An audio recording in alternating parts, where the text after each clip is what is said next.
Hey guys, welcome back to the channel. So today I want to talk about something that's been on my mind a lot lately, and honestly, it's something that's been making headlines all over the world. We're talking about the ongoing conflict in Gaza and specifically what's been happening in the last 24 hours. Now, I know this is a sensitive topic and I want to approach it with as much objectivity as possible, but I also want to make sure we're not ignoring the facts that are coming out of Gaza right now. And in the last 24 hours alone, 123 people were killed. That's a number that's not just shocking, it's heartbreaking. And this is the worst death toll in a week, adding to the massive fatalities from the nearly 2-year war that's been devastating the enclave, home to more than 2 million Palestinians. Now, I know this is a war that's been going on for a long time, but these numbers are just a reminder of how deeply it's impacting the people on the ground. I want to take a moment to understand the bigger picture here. This attack is said to be part of a planned Israeli offensive to take over Gaza City, which officials are talking about launching as early as October. That's a timeline that's been mentioned before, but now we're seeing the consequences of that planning. The Israeli government, through Prime Minister Benjamin Netanyahu, has made it clear that they're urging Palestinians to leave Gaza of their own will. They're not being pushed out, they'll be allowed to exit. But let me tell you, this statement has not gone over well with a lot of people. Arab leaders and many world leaders have criticized this approach, comparing it to the Nakba from 1948. That's not just a historical reference, it's a direct accusation that this could be another catastrophe for the Palestinian people. Moving on to the ground situation, Israeli planes and tanks have been heavily bombing eastern areas of Gaza City, specifically neighborhoods like Zaytun and Sheja. These are areas that have already been under immense pressure, and now they're facing more destruction.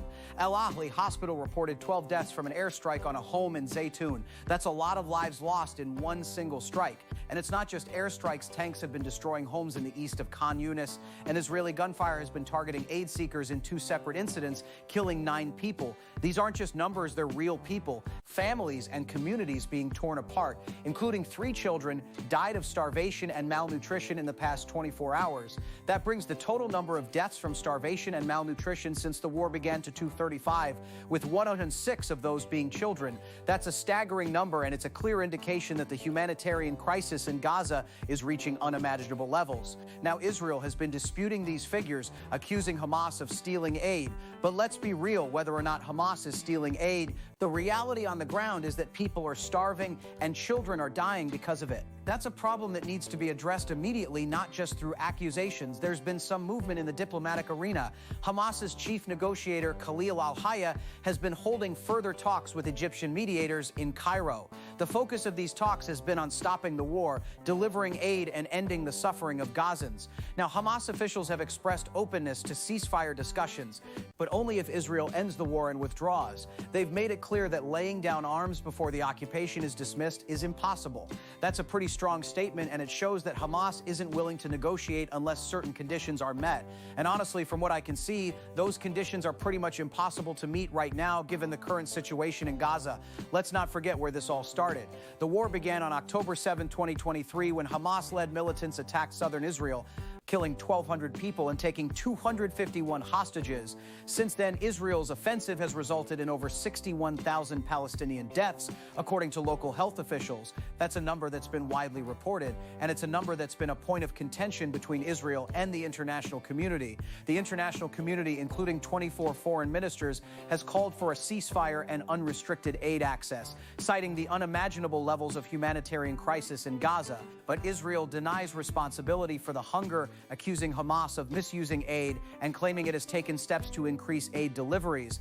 I want to be clear here. I'm not trying to take sides in this conflict. I'm just trying to present the facts as they are. But what I do know is that this war has been devastating for both sides. Thousands of lives have been lost, millions have been displaced, and the humanitarian crisis in Gaza is reaching a level that's almost beyond comprehension. And while Israel is accusing Hamas of stealing aid, the reality is that the people of Gaza are suffering, and they're suffering because of the war that's been going on for over 2 years now. Where do we go from here? Well, the international community has been calling for a ceasefire, and I think that's the only way forward. If there's no ceasefire, the death toll will only continue to rise, and the humanitarian crisis will only get worse. But I also know that this is a complex situation, and there are no easy answers. There are deep-rooted issues that have been going on for decades.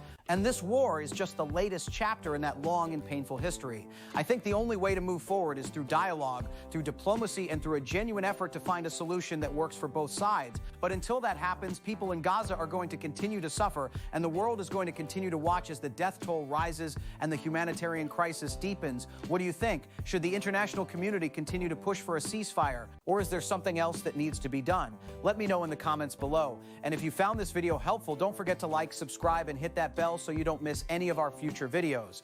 Thanks for watching, and we'll see you in the next one.